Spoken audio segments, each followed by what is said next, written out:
I love watching people perform magic tricks and illusions, and I'm always left feeling dumb when I find out, the truth behind them. Embarrassment almost leaves me as red as like the stripe on my shirt here. But once you understand how a magic trick works, you begin to realize how vulnerable our minds are to deception. One of the main elements to a good magic trick is showing the viewer something that's ordinary, kind of like this ordinary shuffled deck of cards, right?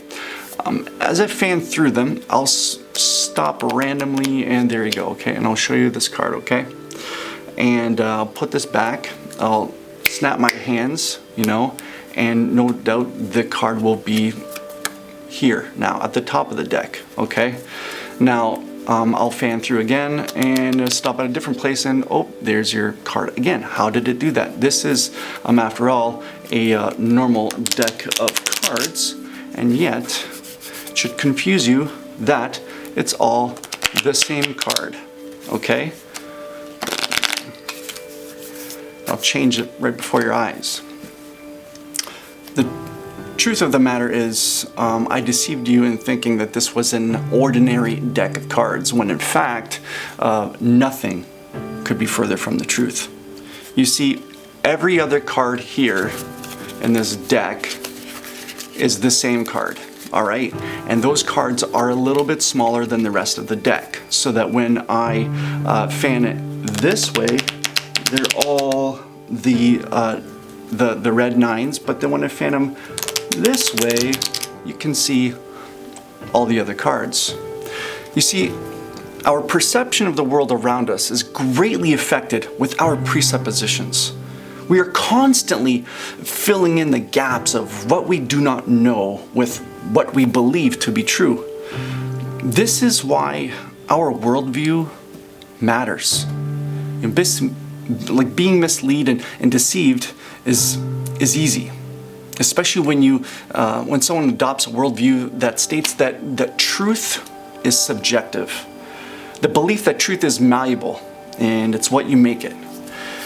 That is why our starting point needs to be that truth not only exists, but truth is knowable. This sounds like a no-brainer, but it is shocking to find out how many modern day people and professors in academia challenge this fundamental foundational premise. It is in many ways a self-defeating argument to say something like truth is subjective, because all one would have to say is that true? Truth and the pursuit of it is our starting point. If you don't believe in absolute truth, the conversation is dead in the water. Deception can be a slow and gradual process. Many of you have heard of that analogy of the frog in water, and in order to boil it, all you need to do is slowly turn up the temperature, right? And eventually it dies and boils. Basically, the application can look like misinformation, give on micro levels over a period of time, and that will inevitably lead to full-blown indoctrination.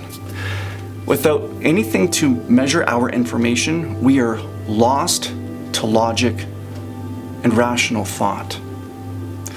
Upon reading the book called The Art of War, which is primarily warfare tactics and philosophy of an ancient warlord by the name of Sun Tzu, I was surprised to find that most of the book was establishing a tactic called the art of deception.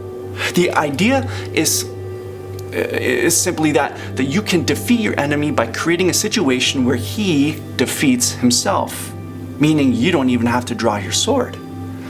Now this can get dirty, underhanded, and by all accounts unethical, but it is effective.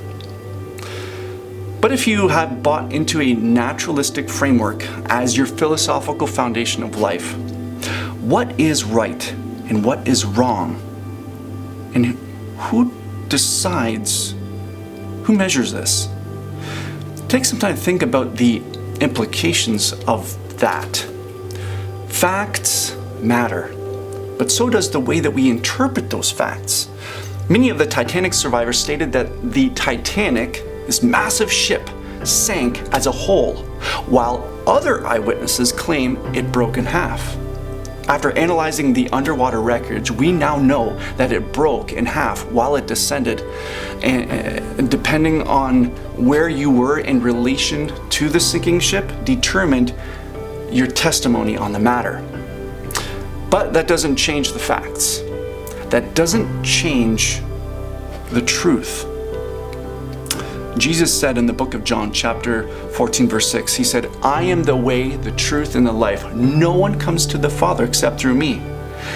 He claimed to be the very embodiment of truth, manifested through a human being.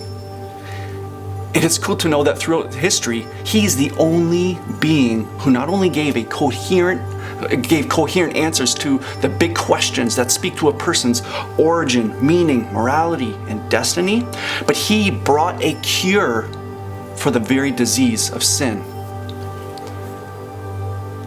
himself.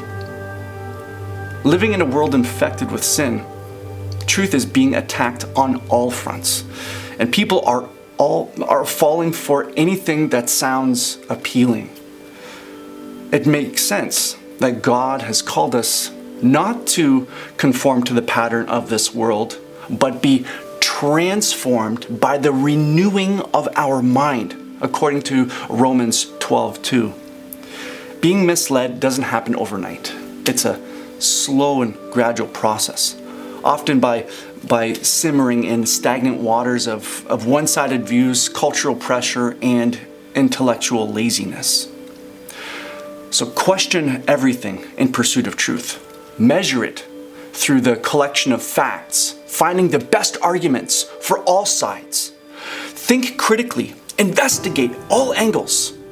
Thomas the disciple is often criticized for his lack of faith in the resurrected Christ, but it's important to note that Jesus not only refused to rebuke his questions, but invited him to further investigation by allowing Thomas to see and feel his wounds. God gave you a brain. Think. Hosea chapter 4 verse 6 says, "My people are destroyed for lack of knowledge." Never stop learning. Never stop growing, for indoctrination starts when this stops. I heard a man say once, "Beware of the half-truth, because you may have hold of the wrong half." Hey, was the color of my shirt in the beginning of this video red, or was it blue?